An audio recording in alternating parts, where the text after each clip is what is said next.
sorti ses mémoires. Ouais, ouais. Ouais, Et puis il me faut ouais. un truc. Vous avez un truc? Il descend de Napoléon. Ah bon? Ouais. Alors, vous avez des trucs sur Napoléon un peu? Oui, on a deux ouvrages. Un ouvrage de Norvins, qui est un historien assez connu, c'est l'histoire de Napoléon. Pardon. C'est une édition du 19e illustrée, Oula. 1839. Ah là là. La reliure a été exécutée un peu plus tard, mais fait le plaisir, livre ça. est bien de l'époque. Oui. Ouais, et puis il y a des gravures aussi. Des gravures de Charlet. Arrestation du duc d'Enghien. Oui. Ce sont des gravures gravées sur bois. Ouais. Nous avons également un livre, une traduction d'Emile Ludwig, qui est un auteur allemand, Ouais. et donc qui était spécialisé dans les biographies. Donc c'est un exemplaire qui a été relié et qui appartenait à un descendant de la Rochefoucauld qui avait un château près de Chartres, à Climont. Vous connaissez Climont? Ouais, Climont, bien sûr, je connais. Ouais. Je connais les gens qui l'ont racheté surtout. Ah bon, oui. Ils font du cheval maintenant là-bas. Oui, oui. Ils font des attelages. Oui, ah oui. C'est Dina Verny qui a racheté ça. Ah oui, Ouais. d'accord. Non. La devise des propriétaires, c'était c'est mon plaisir, et elle figure sur le dos du livre. Et l'ex-libris là, de Climont. Ah, d'accord. De La Rochefoucauld. Nous avons aussi une gravure de Napoléon Ier consul. Ah, Oui, d'après Isabelle, c'est une gravure de Napoléon Ier consul. Mais c'est pas mal hein, quand même. Ça doit être cher ça. oui, au nom, c'est même un peu moins cher, comme c'est un retirage d'après les cuivres originaux, c'est 80 €. Eh ben là. Ça doit être pris. Enfin, c'est une gravure dans les jardins de la même maison, je crois. Moi, je vais pas prendre ça. Oui, peut-être, ce serait une. Le front bonne cadré idée, peut-être. Ouais. oui. Oui, oui. Mais pour la présentation, on peut vous le rouler Ah ouais? dans un papier. Si vous voulez, ça fait un peu Bon, cadeau. on fait ça, d'accord. On fait ça, oui. Ouais. C'est ici qu'il venait Mitterrand, Oui, non? oui, tu viens quand, m'aider, quand il venait de l'Élysée. Oui, ici il qu'il venait venait. souvent faire des promenades, Ouais. oui, il venait ici, Ouais. oui, régulièrement. Oui, Qu'est-ce qu'il souvent. achetait? Ah bah, des éditions originales. Ah ouais. Mais il venait en se promenant l'après-midi, mais Ah ouais. oui, il se ménageait Ouais. tous les après-midi avec des gens Excusez-moi. Là aussi. Pardon. Allô? Allô? Pardon. Oui. Je suis chez le libraire, en face de la maison, en train d'acheter une gravure pour Robert Laffont. Tu m'appelais pourquoi? Non, pas du tout. Non, j'étais en train de parler avec le libraire. Ah bon? Peut-être. Peut-être que je t'appelle inconsciemment, c'est l'amour. Je t'appelle. C'est ma femme. Non, je t'ai appelé, écoute, voilà, maintenant je t'appelle sans même m'en apercevoir, tu vois, c'est l'amour. Bon, je t'embrasse. T'en fais le paquet, là. Mais ça va, il n'y a pas de souci. Ah oui, c'est vrai, oui. Bon, allez, je t'embrasse. Tiens. Non, ça va, non, je vais le prendre comme ça. Merci beaucoup. Hein. Bon, au revoir, alors, hein, j'y vais.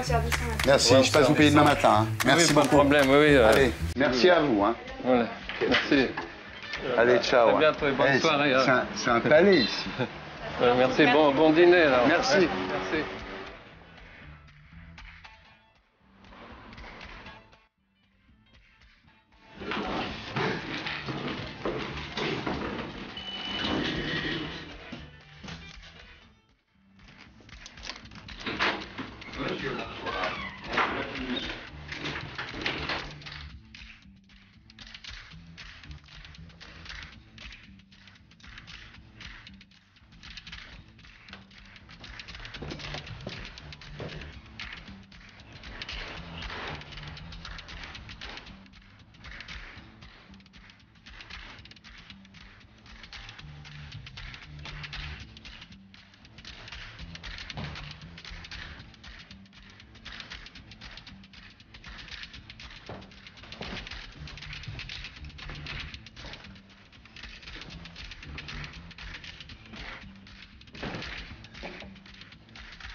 Alors tu mets un sucre en morceaux.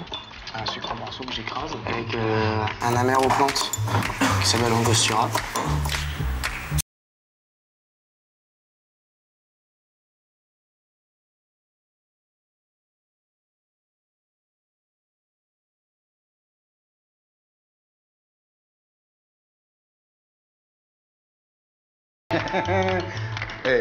J'hésite entre le marshmallow de... C'est qu'est-ce que t'as dit? Chamallow.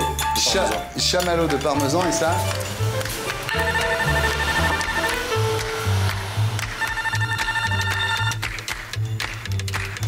Oui, bonsoir. Oui, Robert Laffont et son fils. Au 4e étage, monsieur, s'il vous plaît. Merci. En fait, c'est toi que j'aurais dû épouser.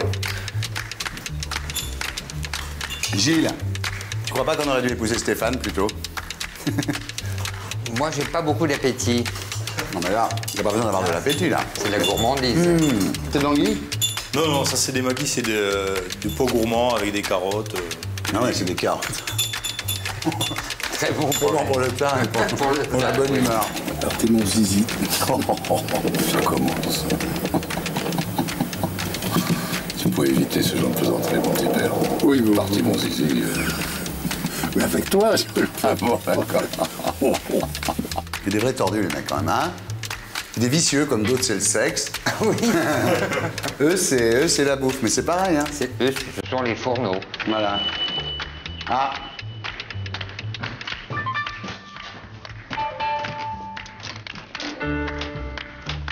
Messieurs, Bonsoir. bonsoir. Bonsoir. Bonsoir. Vous pouvez me confier vos vêtements Sans problème. sans aucun. On peut laisser des choses dedans et tout. Non, ça fait simplement 50 ans que je vole. Je fais les poches. Bonsoir. Bonsoir. Ça va bien? Ça va bien, ça va bien. Bien, fils. Ça va. Suivez-moi. Allez, papa, vas-y. Allez, papa. Bah oui, mais attends, je le soutiens quand même. Hein. Moi, je le trouve très en forme. Oui. Moi. Non, mais vraiment. C'est vrai.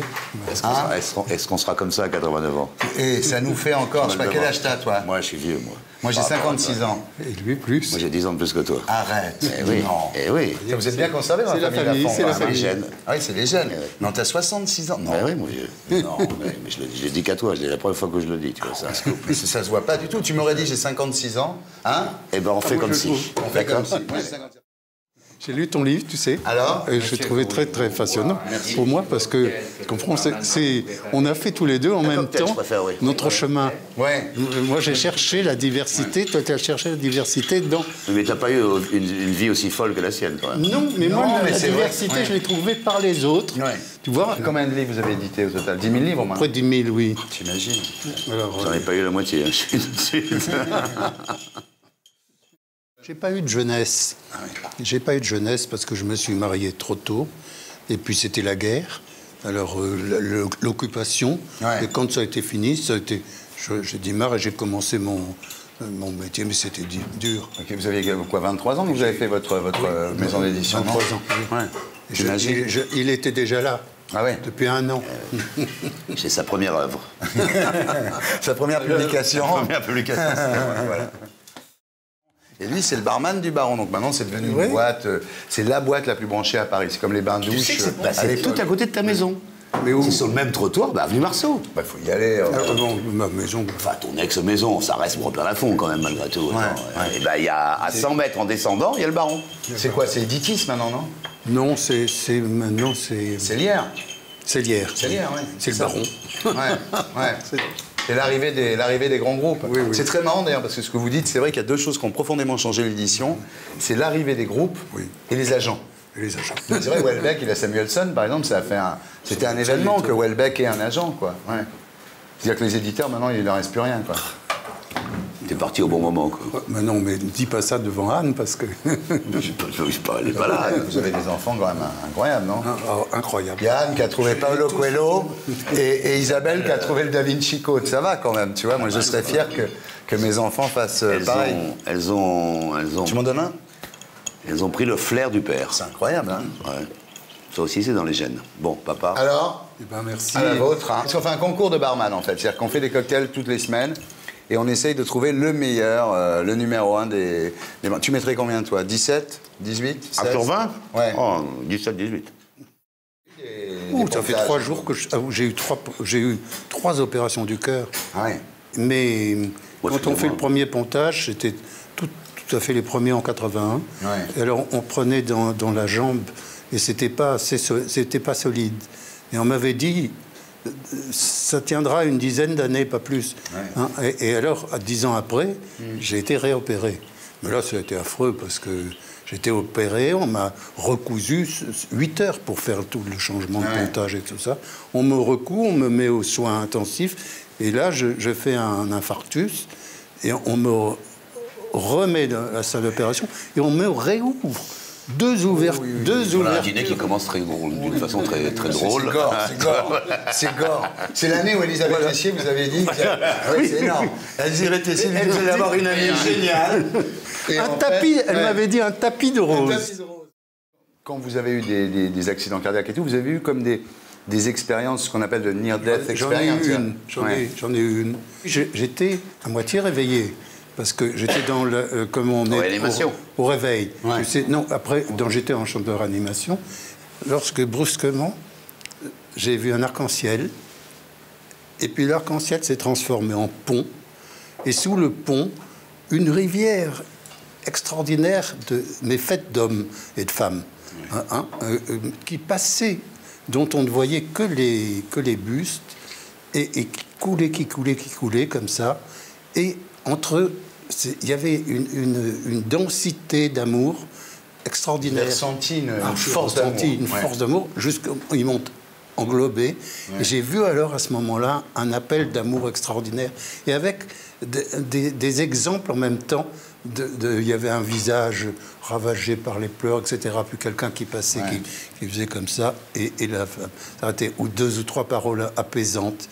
Et puis sur la rive, des gens tristes, qui étaient comme ça.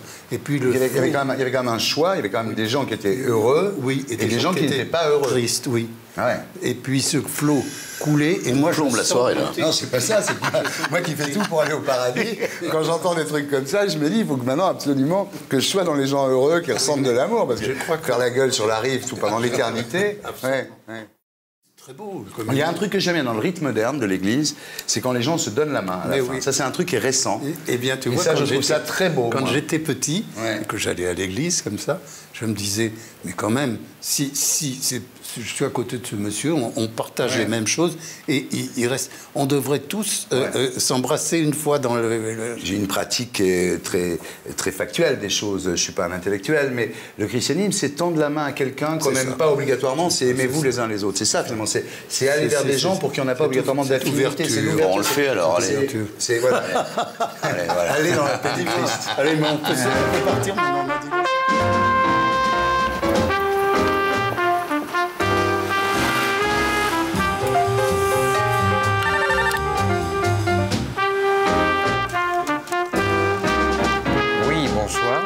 Bonsoir, c'est Axel et Caroline.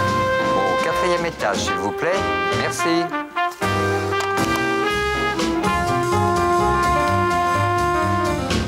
T'étais en tournée, là, non? Ouais, j'étais en tournée. Et alors? Là, je viens de me faire un truc démentiel pour le week-end. Qu'est-ce que t'as fait? Je joue une pièce qui s'appelle Jamais 200 toi avec Maurice Rich. Ouais. Et on est, une tournée comme beaucoup maintenant, c'est en car et tout. Et là, on s'est fait quand même à Toulouse-Dunkerque. Ah oui. 1010 km exactement. Ouais. C'est-à-dire qu'on est parti à 7h du matin de Toulouse, on est arrivé à 7h15 à Dunkerque et on a joué à 8h30. Donc je ne sais pas dans quel état, tu vois. C'est vraiment sa passion, hein. Ça, c'est vraiment... C'était ça. Bonsoir. Mesdemoiselles, bonsoir. Bonsoir. Vous me confiez vos vêtements? Tout à fait. Je vous confie mon sac, moi je vais... Également, comme vous voulez. Bonsoir, chérie. Bonsoir. Bonsoir. Incroyable. Ma fille. C'est une invitation. Je serais pas Ma famille ici. Mais ma petite fille. Quelle joie. Je peux me permettre? Permets-toi. Ouais. Non, tiens, tu vois, c'est ce que m'a fait. Ton père m'a fait le contraire. Moi, j'aime pas le t-shirt, mais... Là, il y a du lafond. Dis donc alors, t'es enceinte de combien de mois, là? Ah bon, je suis enceinte. Ah, si elle, tu m'avais pas dit. Ça te va très bien. C'est vrai, merci. Ouais, tu es épanouie. Énorme nichon. J'ai vu Monica Bellucci dans le film de Blier ce matin, avant que tu aies des plus gros nichons qu'elle, il se passera du temps. C'est vrai, elle est enceinte dans le film. Non, elle allaitait pendant le film. Nichon, mais énorme. C'est vraiment la maman, hein. Bah oui, parce qu'elle a fait ce film, elle venait d'accoucher, j'imagine. Ah oui. Ouais, elle allaitait pendant le film d'ailleurs, je crois. Vous connaissez Caroline, mon amie Caroline Proust? Non, mais c'est votre vrai nom, Proust? Ah oui, c'est mon vrai nom. Non, je croyais que c'était un pseudo, moi. Non, c'est pas un pseudo, c'est un vrai nom. Vous êtes parente avec Marcel? Alors, le seul lien de parenté que j'ai avec lui, c'est que je suis née le 18 novembre. C'est déjà pas mal. Et qu'il est mort le 18 novembre. Ouais. Très grande comédienne de talent. Si vous avez une... Je suis comédienne, voilà. Ouais, bah oui, c'est comme ça qu'on s'est rencontrés avec celle. On s'est rencontrés parce que j'ai tourné avec son mari, Clovis Cornillac. Ah oui. Et c'était assez drôle comme rencontre parce que je l'ai rencontré le jour où j'avais une scène un peu chaude avec Clovis. Ah, tu devais coucher avec Clovis? Non, mais on devait s'embrasser quand même et tout. Et elle est venue avec ses filles sur le tournage. Et que j'ai trouvé tout de suite extrêmement sympathique. Et je lui dis, bon, bah, je vais te laisser, il faut que j'aille me faire ton mec. Donc c'était un peu spécial. Il a un succès fou, là, votre Jules.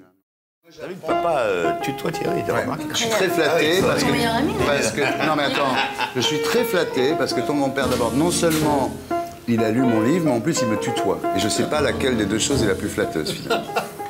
Il a un peu la classe, mon grand-père, non? Après, il est énorme. Moi je connaissais pas, il est énorme. On s'est croisés l'autre jour aux grosses têtes. Absolument. On était tous les deux grosses têtes. Ah non, on s'est succédé. On s'est succédé. Tu as déjà passé, tandis que moi j'ai pas encore passé. Ah ouais? Ah bon? Oui. T'as déconné un peu aux grosses têtes ou... Aux grosses têtes, non, pas du tout. On va pas aux grosses têtes pour déconner. Je connaissais aucune des réponses aux... Moi j'étais content parce que j'ai trouvé Sacha Guitry, c'était assez facile, honnêtement, n'importe qui aurait trouvé. Mais après, derrière, j'ai trouvé Lucien Guitry. Ah oui. Et là, c'est plus sophistiqué, Lucien Guitry. Là, j'étais assez content de moi. Je me suis dit quand même... Mais c'est une bonne idée, c'est une idée géniale. Qu'est-ce qu'il y a eu du Tour au téléphone? Ouais. Ils ont moi aussi. tous. Alors, il pose des questions toujours. à Dutour. Oui, oui. La reine des Amazones. Comment s'appelait la reine des Amazones? Et Dutour, il répond. Penticillé, tu vois. C'est-à-dire... Comment elle s'appelle? Bon, on y va. On n'attend pas qu'il nous appelle. Non, bon. Bonsoir. Oui, bonsoir. Eh bien, au 4e étage, si vous le désirez. J'étais scié de voir Jean Dutour trouver cette réponse, mais que toi, tu la trouves. Alors là, il est pas con, ce Clovis Cornillac, quand même. Non, mais lui, c'est pas... Je crois pas qu'il sache dire Penticillé, par exemple. Et là Et là Un drôle de bruit, c'était ça. Ouais. Bon, ça va. Ah ouais, mais tu les as connus, vous êtes bébé, là, quel âge? Ouais. Vous êtes connus tout petit, au jardin d'enfants, là? Ouais, on s'est connus... Au bac à sable. Assez tôt, ouais, assez tôt. Et ça marche? Grosse histoire. T'es pas lassé? Non, pas du tout. C'est bien. En même temps, il fait tout pour, hein. C'est-à-dire, il est assez actif, quoi. Non, moi, je sais pas. Non, moi, j'ai pas le temps de... On n'a pas vraiment le temps de s'ennuyer, parce qu'il travaille beaucoup, donc il part pas mal. Pas mal scarté, quand même. Ah. Ciel! Ah, Ciel! Ça va? Bonjour, Thierry. Salut, ça va? Tu vas bien, Thierry? Ça va? Ouais, très bien. Bonjour. Magnose. C'est reconstitution. Il y a du Lafont, là. Dis-moi, je disais à ton père tout à l'heure, quand même, avoir deux filles, une qui trouve Paulo Coelho et l'autre qui trouve le Da Vinci Code, c'est pas mal, quand même. Quand on est éditeur. Qu'est-ce que tu as préféré? Le Coelho ou le Brown? Oh, le salaud. Non, mais mouille-toi un peu. Tu veux que je me fâche avec une de mes filles? Mais non, mais c'est une bonne question, en plus. On te connaît, tu es sincère, dis la vérité. Refuse de répondre, Baby. Je refuse de répondre. Et tu sais que Paulo Coelho écrit ses livres près de chez moi dans les Pyrénées, à Saint-Savin. J'ai jamais compris pourquoi ce mec était tellement riche allait s'enterrer dans cet endroit de merde. Parce que je sais pas pourquoi, si tu veux, il est allé se foutre là-bas. Je ne le crois pas joyeux, si. Mais je peux raconter l'histoire de Paulo Coelho, c'est une très belle histoire. C'est Brigitte qui te l'a... Oui, j'ai démarré cette maison d'édition avec mon mari, on a créé cette maison tous les deux. Et bon, on ne savait pas trop ce qu'on allait faire. Et puis j'avais une cousine germaine qui s'appelait Brigitte, notre cousine germaine, que j'adorais. Et elle habitait Barcelone. Et on cherchait des sous et elle a été la première à nous donner des sous. Vraiment, c'était... Et elle lisait beaucoup, elle faisait beaucoup de recherches un peu spirituelles et tout ça. Et un jour, elle m'appelle et elle me dit « Anne, je viens de lire un petit livre d'un auteur brésilien qui s'appelle Paulo Coelho. Il venait d'être publié en Espagne, en espagnol, donc voilà. Et j'adore ce livre. Bon, moi, je ne lis pas l'espagnol. Donc je ne pouvais pas avoir un avis. Mon fils, Stéphane, à l'époque, faisait des études en Espagne. Je lui envoie le livre aussi. Il me dit, maman, ce livre est superbe. Et vraiment, alors, ma cousine qui habitait Barcelone, je lui dis, est-ce que Paulo Coelho a déjà publié en France? Je ne savais rien de lui. elle invite la Jean Paolo, qui est une jeune Brésilienne qui était à Barcelone, et elle lui dit, écoutez, non, Paulo Coelho a envoyé son manuscrit à quelques éditeurs français, dont Robert Laffont, qui l'a refusé. C'est extraordinaire. Parce tu as refusé? Mais non, mais parce qu'il ne savait pas du tout qui c'était. Je ne l'ai pas lu. Il l'a pas lu. D'accord, la maison. C'était un auteur. Une amie brésilienne voilà. qui travaillait chez nous. Et qui l'a pas aimé. Mais on ne l'aimait pas au Brésil, hein. Il faut, au début. On ne l'aimait pas du tout. J'ai acheté ce livre comme ça, sans l'avoir lu. Simplement parce que ma cousine et mon fils m'avaient dit que c'était un livre merveilleux. Voilà. Et je veux dire, si j'ai pris ce livre, parce que vraiment, on ne pouvait pas savoir. Moi, je pensais peut-être qu'on ferait... J'y croyais, mais je ne savais pas si on ferait 10 000. Moi, je me souviens de papa lisant Papillon un jour, en me disant, oh là là, on va peut-être faire 10 000, 20 000, 20 000. Ah ouais. Il a fait... Voilà. Vous avez fait combien? 1 million 200 000. Papillon, tu te souviens? Très bien. Voilà. Lorsque j'avais fait Radioscopie avec lui, il me disait comme il était devenu honnête, comme il l'avait toujours été, puis il me raccompagne à l'ascenseur.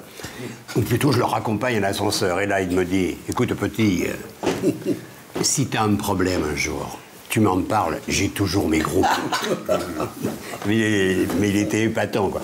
En revanche, je ne suis pas sûr qu'il ait écrit sa véritable histoire. Il a sûrement écrit l'histoire des autres. Ah, il a écrit l'histoire des autres, maintenant c'est prouvé.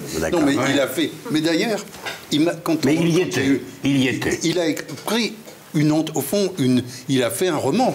Et quand il me l'a envoyé, il y avait roman dessus. Moi, j'ai trouvé que c'était tellement... Ce n'était pas du tout un roman, que c'était un récit. J'ai mis récit. Et après, il m'a pas dit non. Mais pour le Da Vinci Code, pareil, Isabelle, quand elle l'a pris, elle l'a beaucoup aimé, mais elle pensait en faire 10 000, 20 000, 30 000, mais elle ne pouvait pas s'imaginer. Donc c'est quelque chose qui... C'est une famille de best-sellers. Hein. Tu vois, moi j'ai importé le mot pitch, ton père il a importé le mot best-seller en France. C'est-à-dire les best-sellers, Robert Laffont, les best-sellers. Allez, à la santé de Robert. Allez, à la santé. À votre santé, Robert. Et je vais en avoir 7.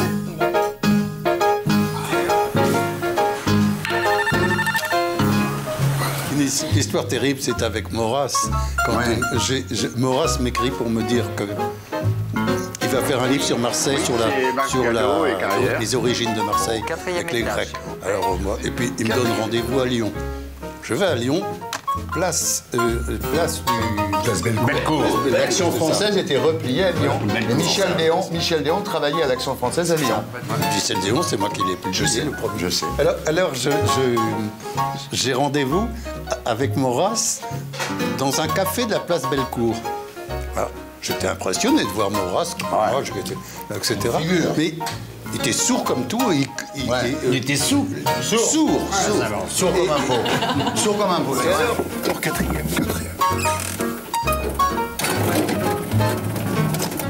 Et brusquement, il se met à me dire « Comment se fait-il qu'on me traite de collaborateur? Les nazis, ce sont des salauds, de ceci, etc. » Il sort une bordée d'injures en criant très fort. Oui. Il était germanophobe, Maurras. Place de choses. Et moi, je me disais, mais je vais me faire arrêter pour attentat contre par un bonhomme qu'on pense collaborateur et qui ne l'est pas. Moi, je trouve qu'il a fait beaucoup de mal à la cause monarchique. Moi, je suis monarchiste. Je pense que Maurras, ça fait beaucoup de mal à la monarchie parce que maintenant, les gens sont persuadés que les monarchistes sont d'extrême droite, alors que, bon, c'est pas le cas. Ne pas confondre monarchiste et royaliste. Oui, mais c'est vrai que vous avez eu de la chance quand même, je dirais, de le rencontrer, parce que c'est quand même un type qui, sur le plan intellectuel, a dominé l'avant-guerre d'une façon incroyable. Tiens, Monsieur Robert, on parlait de Maurras. Alors, tout de suite, il m'agresse. Monsieur Thierry Ardisson, très content. Monsieur Chancel. Ça va, Thierry? On va passer à table. Non, mais...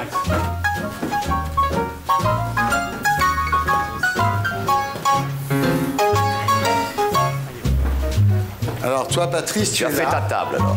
Ah, ben, il y a les noms. Toi, tu es là. Il y a le nom. Jean-Claude est là.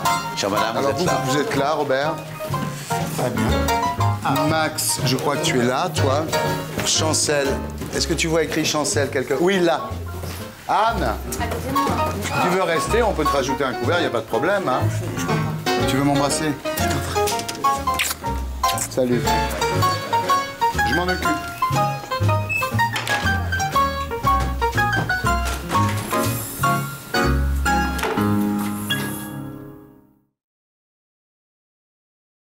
Alors, Alors, Max, je racontais tout à l'heure à Robert Laffont notre apostrophe. Parce que maintenant, on est... C'est un morceau d'anthologie, ça. Maintenant, on est réconciliés, mais quand j'ai fait Louis XX en 86, je me suis retrouvé chez Pivot avec Max. Qui défendait Robespierre. Je parle au passé, mais enfin... Alors, il y avait deux arguments qui s'affrontaient. Il y avait... Max qui disait, comme j'étais dans la pub à l'époque, Max disait « la monarchie lave plus blanc ». Donc c'était l'argument pour me descendre. C'est vrai, mais j'ai tout à fait oublié cette remarque qui était tout à fait pertinente. Mais bon. Donc la monarchie lave plus blanc. Et moi, je lui racontais qu'en Italie, le filet Andé s'appelait le filet Robespierre, en souvenir de ce qu'on avait fait à Louis XVI. Et alors, c'était comme ça. Et j'avais avec moi Chonu. Grand historien, Chonu. Chonu est venu à mon secours, et ça a été extraordinaire, parce que moi, après, j'ai envoyé Chonu contre Gallo, et voilà. Mais c'est la seule fois d'apostrophe, ce qui veut dire que Thierry était quand même quelqu'un qui connaissait le sens des médias, puisque c'est la seule fois, je crois, apostrophe, où je suis allé assez souvent, où la salle a applaudi Thierry Ardisson. Donc il avait fait la salle. C'est toujours ce que j'ai pensé, en tout cas. Non, c'est pas moi qui avais fait la salle, c'est Olivier Orban. Oui, enfin, quelqu'un avait fait la salle. Donc chaque fois que Thierry Ardisson, ce qui était tout à fait surprenant, parlait, applaudissements de la salle. Orban, moi, j'y croyais pas. Et je ne comprends pas, c'est un point d'histoire.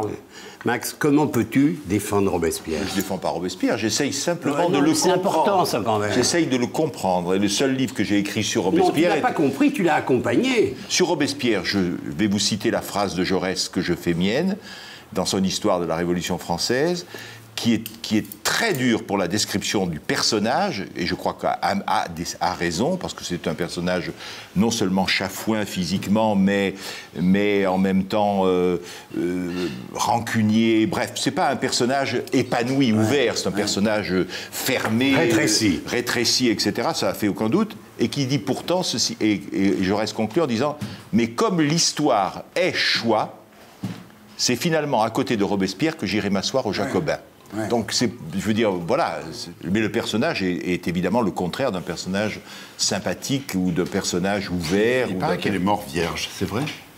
On ne connaît aucune espèce d'aventure féminine, rien.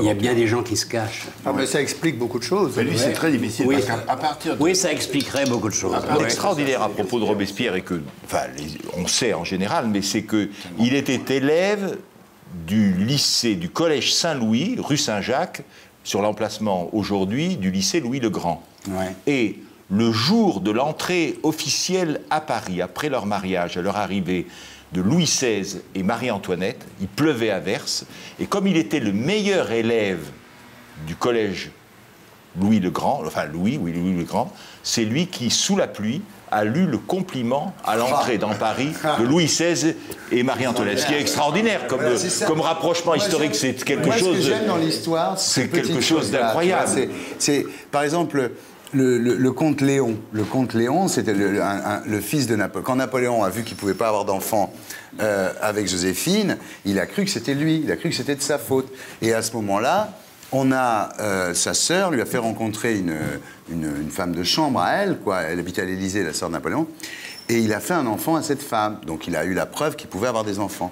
Et le comte Léon, qui est un de mes personnages favoris dans l'histoire, a passé tout le 19e siècle. Il ressemblait comme une goutte d'eau à Napoléon Bonaparte. C'est vraiment le sosie parfait de Napoléon. Le vrai fils. C'est notre ancêtre. Je sais que c'est votre ancêtre, justement. Attention. Et le comte Léon, à la fin de sa vie, sur les grands boulevards, dans des bistrots pourris, on lui disait, il lui ressemblait, il disait, allez, mets la main comme ça, et on lui donnait 2 sous pour faire Napoléon. Tu vois, de quelle manière vous êtes les descendants du comte Léon? Non, de Napoléon. Pas du comte Léon. Parce que le comte de Léon, on m'a toujours dit qu'il n'y avait pas de descendants du comte Léon. Vous descendez de Napoléon. Je ne descends pas. Je ne descends pas. Je reçois Généalogie Magazine, absolument. Alors je regarde et je m'aperçois avec stupeur que par ma mère, nous descendons en ligne droite par un Pozzo di Borgo qui était en 1560 et quelques, qui a eu deux enfants, un garçon et une fille. Et moi, je descends par ma mère du garçon et Napoléon en ligne de la fille. Donc, nous sommes cousins. Donc, vous descendez. Alors, j'ai un cadeau pour vous. Parce que Pozzo di Borgo a été fait duc ensuite. Tu sais que dans le restaurant où il va tout le temps, italien, là, à Saint-Germain, le patron du restaurant a pris un tableau d'une bataille de Napoléon et il a enlevé la tête de Napoléon, il a mis la tête de mon grand-père. Ah, c'est bien. Trône dans le restaurant. Il était patent d'ailleurs ce restaurant, le Monteverdi. Ouais. Ah ouais, j'aime beaucoup. C'est vrai que déjà qu'on était une famille de mégalomanes, là, ça atteint un niveau... Vous savez, tu ressembles un peu à Napoléon. C'est vrai. Attends, montre-nous ça. Ah. Très beau, ça. Magnifique. C'est une gravure de qui? C'est une gravure, tu sais, j'ai en face de la maison ce libraire chez qui Mitterrand passait sa vie. Très belle gravure. Picard. Ouais, et Picard a tout. Ah, Je regarde un Picard. Vous l'allégrez, mes enfants. Ouais, à toi, voilà. mon fils aîné. Hein. Max, vous êtes sur quoi en ce moment là? Après De Gaulle, Napoléon? L'Empire romain. Non, je travaille sur l'Empire romain. Oui. Ça m'intéresse beaucoup. Oui. Oui, c'est intéressant. Hein. Ça m'intéresse beaucoup. Je fais une série de 5 volumes sur l'Empire romain, roman et histoire, autour de... L'Empire à partir d'Auguste? Non, à partir de Spartacus. Je commence par Spartacus. Alors c'est la République. C'est la République. Enfin, je simplifie. Hein. Mais l'Empire romain, c'est un truc tellement extraordinaire.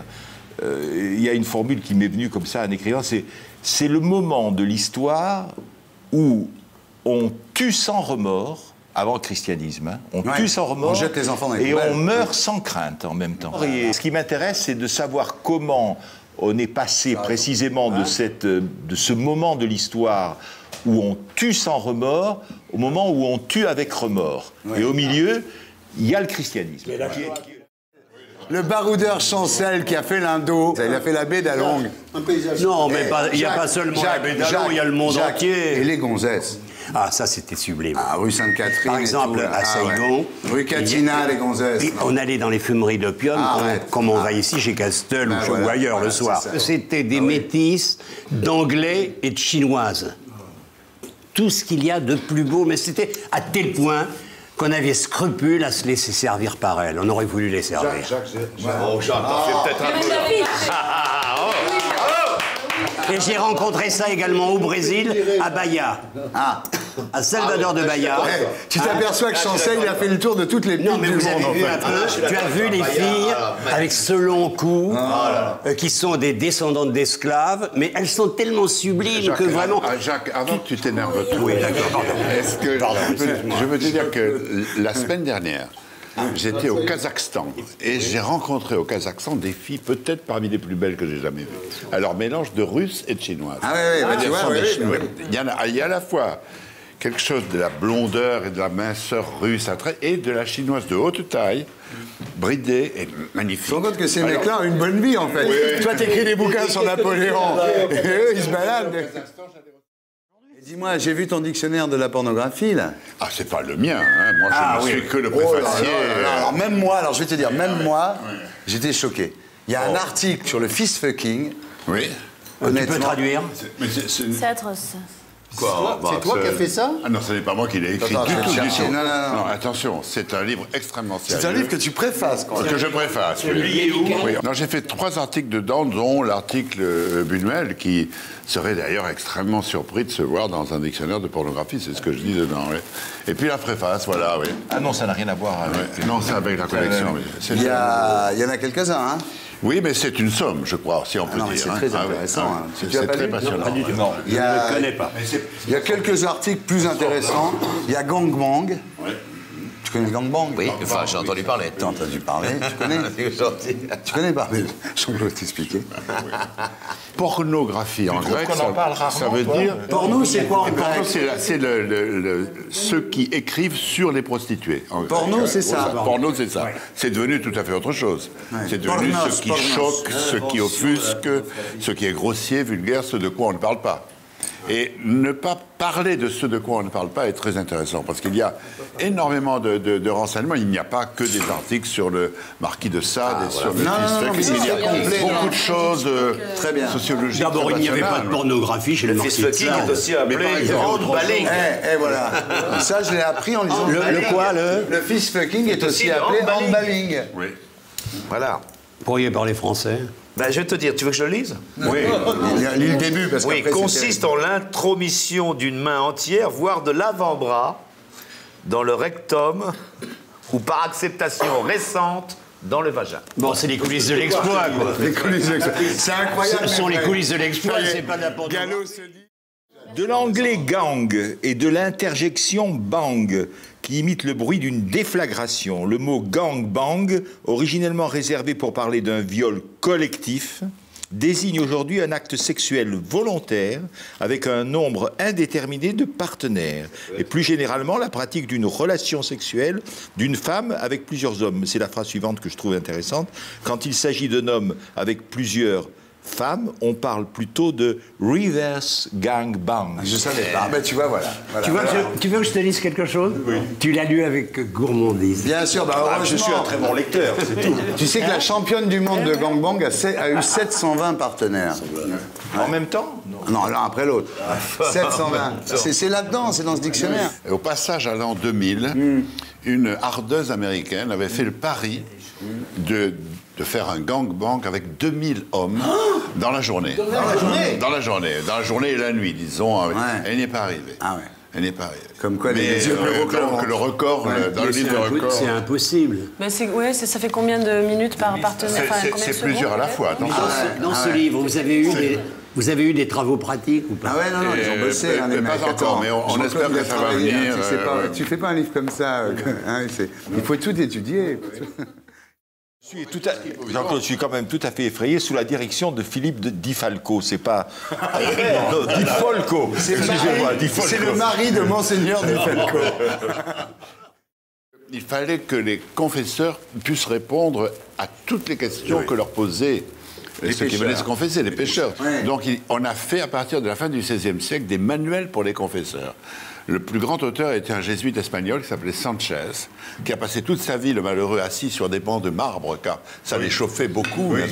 Changer de banc quand c'était très chaud, à écrire sur tous les cas possibles de péché. Capable d'en parler après. Et on allait lui présenter des cas, et même il y a eu des canulars. On inventait des choses qu'on allait lui présenter comme vraies et auxquelles il répondait, il analysait.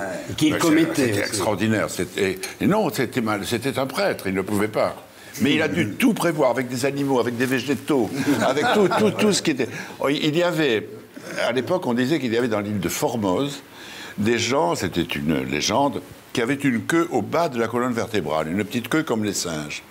Et on lui a raconté qu'on avait amené un de ces hommes à queue à la cour de Versailles, qu'on l'avait placé entre deux femmes et qu'il s'était servi de ces deux membres avec les deux femmes, l'une d'elles ayant un clitoris si développé qu'elle avait pu le pénétrer lui. Alors on lui a demandé de trancher et de dire qu'est-ce que vous donnez comme pénitence dans ce cas-là. Ce qui est merveilleux, t'imagines, c'est de la haute poésie. Qu'est-ce que tu peux donner à quelqu'un? Et c'était un canular d'étudiant. La queue de l'homme de Formose. Alors il a distingué, je ne me rappelle plus ça, mais je crois qu'il a dit que, bon, dans un cas, il y avait... sodomie, mais la façon dont il parlait, sodomie incomplète dans ses fins. C'est-à-dire qu'avec la queue, on ne peut pas éjaculer, n'est-ce pas? Dans l'autre cas, fornication simple. Ouais. Et là, on connaît le tarif. Et comme tu es devenu un spécialiste, Jean-Claude, on peut dire aujourd'hui que tout a été inventé. C'est toujours été. Mais non, regarde Jacques. Il y a encore de quoi? Le fist fucking, c'est une pratique récente. Le fist fucking, hein? Non, ça a été fait non, le fist fucking, non. Il n'y a rien de nouveau là-dedans.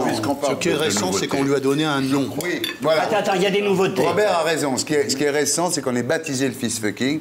C'est pas qu'on l'ait pratiqué. J'imagine ça se pratique depuis l'Antiquité gréco-romaine, vous avez raison. Thierry, je crois que l'usage sexuel des bébés, qui est une des horreurs les plus abominables de notre temps, est nouveau. J'ai cherché partout, je n'ai rien trouvé.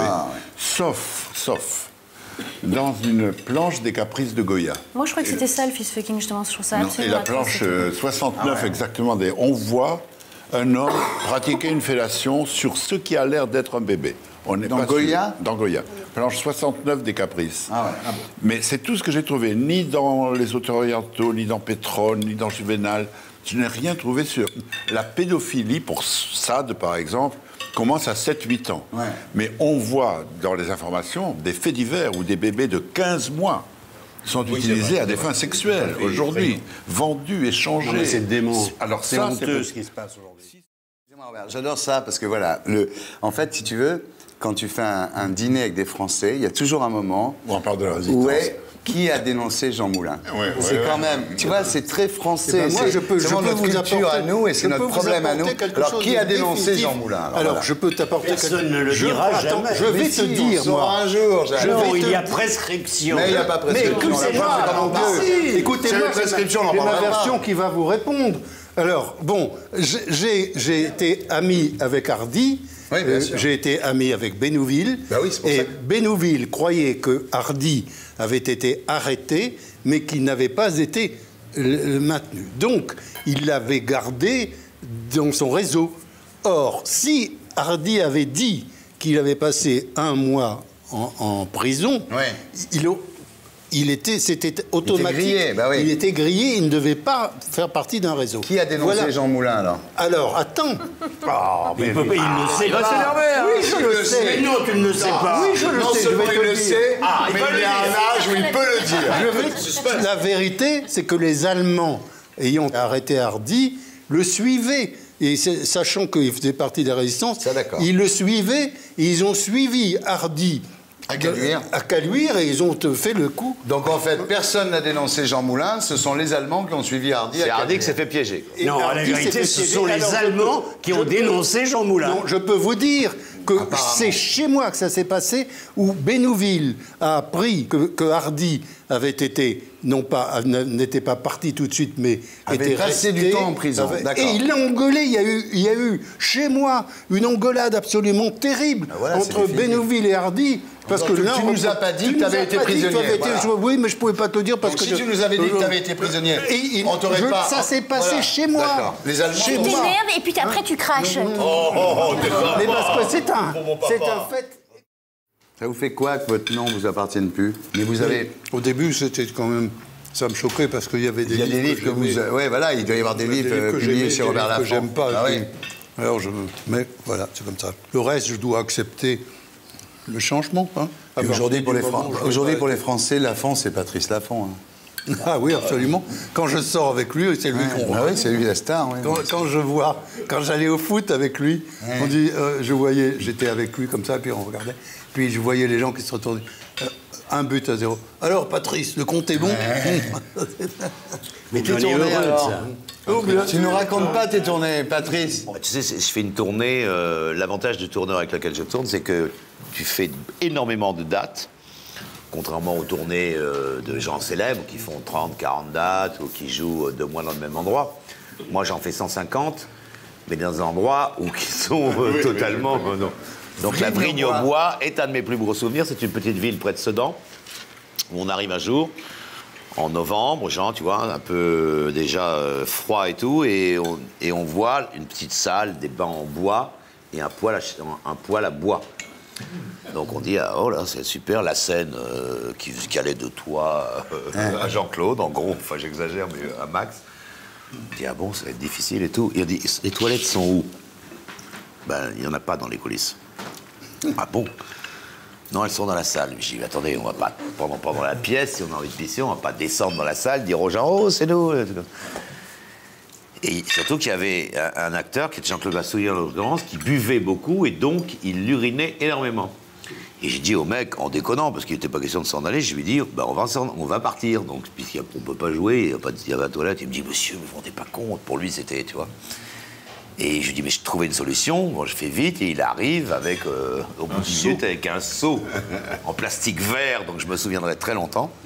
Et pendant la pièce, mon camarade Massoulier, qui buvait énormément pendant la pièce, donc il avait très envie d'uriner, urinait dans le seau en coulisses, mais comme les coulisses étaient exactement à 2 mètres, on entendait tout. On n'entendait plus et on était en scène. Mais mieux, j'ai dit, mais comment vous faites avec les acteurs? Vous avez eu... Elle m'a dit, mais oui, on a eu... Comment s'appelait cette magnifique actrice qui a joué dans La Boum, cette vieille dame qui avait une classe extraordinaire? Denise Gray. Qui était allée jouer sur la fin de sa vie une pièce, je ne me rappelle pas laquelle, et donc était exactement dans les mêmes conditions que nous. Et elle n'a pas fait de scandale du tout. Elle a dit, donnez-moi une bouteille d'eau minérale. Elle l'a coupée.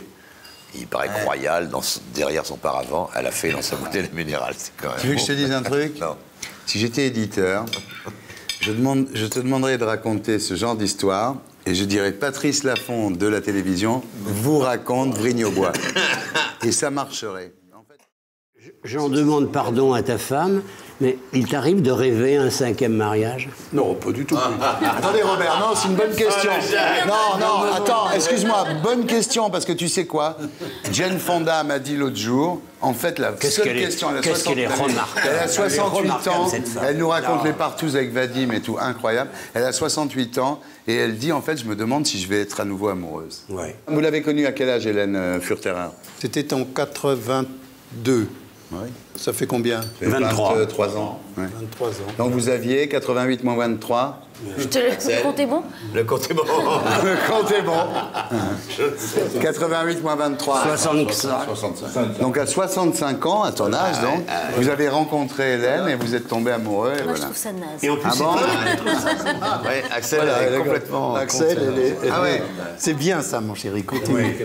Axel est romantique. Ne prends pas exemple sur ton grand-père, là. Non, mais parce que moi, je me situe toujours dans la position de la vieille qu'on va quitter pour la jeune. Ah, oui. Je me mets jamais dans la position de la Tu sais jeune. quoi? Quoi. Eh ben, je vais te dire, ça milite pour la polygamie. Parce qu'en fait, dans les sociétés polygames, on ne répudie pas sa femme trop âgée, on en épouse une autre, mais on garde sa femme. Oui, mais enfin, l'autre, elle n'est pas forcément très heureuse non plus, quoi. C'est-à-dire que là, justement, il y a des... Tu trouves que c'est mieux d'être répudié avec 3 gosses et de se retrouver à la rue? Moi, je préfère la polygamie. Moi, je sais pas, c'est plus radical, je crois. C'est pour se reconstruire. À la polygamie, 4 femmes et un mari, les 4 femmes s'entendent. Voilà. Moi, je oui, suis... oui, pas forcément partout. Jacques Chancel et moi, il y a un Oui, axe. voilà, c'est ça. On est assez d'accord. Non, mais c'est... Non, mais c'est vrai, bien sûr. On a je pense que là, notre cause est perdue. C'est pas qu'on a vécu ça, mais on a regardé ça. Voilà. Oh, que c'est beau. Répudier les femmes. Le grand Robert. Le grand Robert. Merci Eric Fréchon. C'est trop gentil, puis avec toute ma famille, comme ça, et mes amis que j'aime. Alors là... Tu vois que c'est un millefeuille ou pas? C'est vrai, c'est une soirée formidable Mais pour je suis moi. ravi de vous faire Merci. Regarde, parce on qu'on est va pas très être terrible heureux. sur le millefeuille. Hein. Il faut pas lui... Moi, je dis que je suis un millefeuille, parce que j'ai eu cette série de choses. Et je n'oublie pas mes expériences précédentes. Je ne fais pas ça.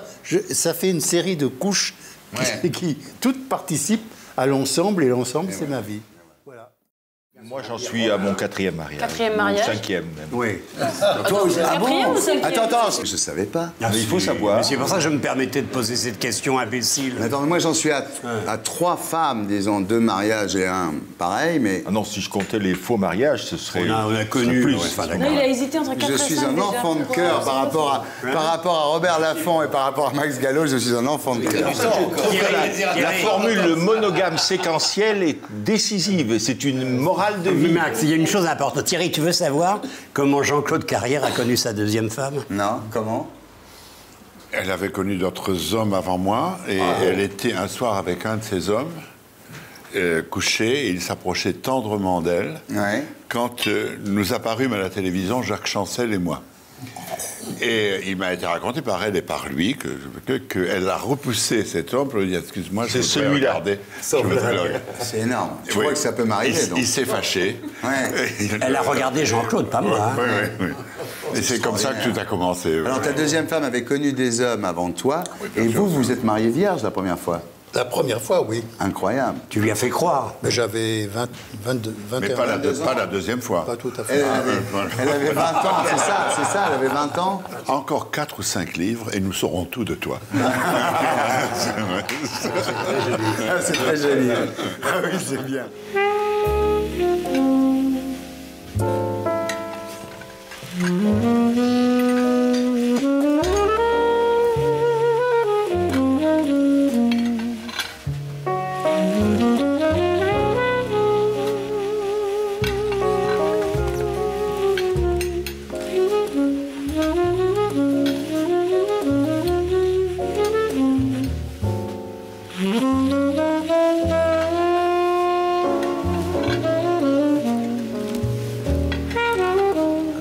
On est bien là. Ouais, mais on est bien. Ah non, je passe. On est bien, tu vois. On est tranquille. Il y a un truc quand même dans votre livre. Il y a quand même un truc qui est à la fois très beau et très triste, c'est Olivier. Oui, mais ça c'est la mort. Ça c'est la mort d'un enfant. Ça c'est une expérience que je ne savais pas ce que c'était, et personne ne sait ce que c'est tant qu'on l'a pas subi. C'est terrible de survivre à ses enfants. C'est quelque chose de. C'est une chose Quand vous prenez le bouquin, le jour de l'enterrement, vous prenez le bouquin, il y a la dédicace à toi, mon papa. Je rentre chez moi avec vraiment angoissé, perdu. Ouais. Je me dis, il faudrait que je trouve un livre qui m'apaise, parce que je crois toujours au pouvoir de la lecture. Et je regarde ma bibliothèque, c'est énorme, il y a plusieurs milliers de livres. Et je regarde, rien ne me tente, et puis je prends un livre au hasard, sur donc des milliers de livres. L'audace de vivre. Ouais. Et ça me touche. Et puis j'ouvre et je vois, pour toi, petit papa, ce livre qui te dira mieux que moi la vie et la mort, ou je sais pas, signé Olivier. Alors que je sais, c'est pas possible. C'est étrange quand même. Ça, j'étais comme ça, c'est un message de l'au-delà. Mais tu ne peux pas penser. En tout cas, Robert, moi je peux te dire une chose, c'est que quand tu seras vieux, tu n'as pas de souci à te faire. Ah bon? Parce qu'avec toute la famille que tu as autour de toi, oui, je crois qu'on va s'occuper de toi très bien quand tu seras dans ton grand âge. Ouais, voilà. En attendant, continue à travailler. Et merci. Alors attention, on termine sur un petit intermède musical.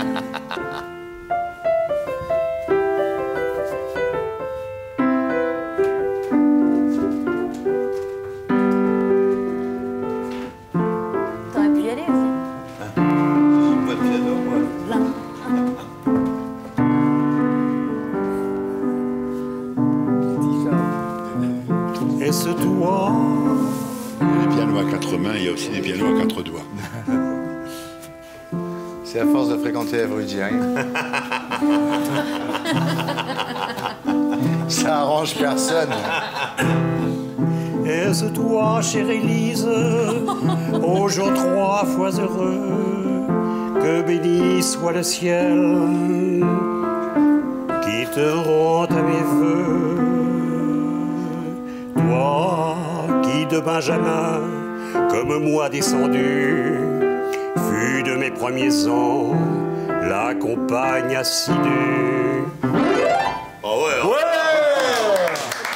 C'est un tube. Je peux vous le dire maintenant, je ne sais pas jouer. Ah, c'était sympa. C'était très sympa, il y avait une ambiance.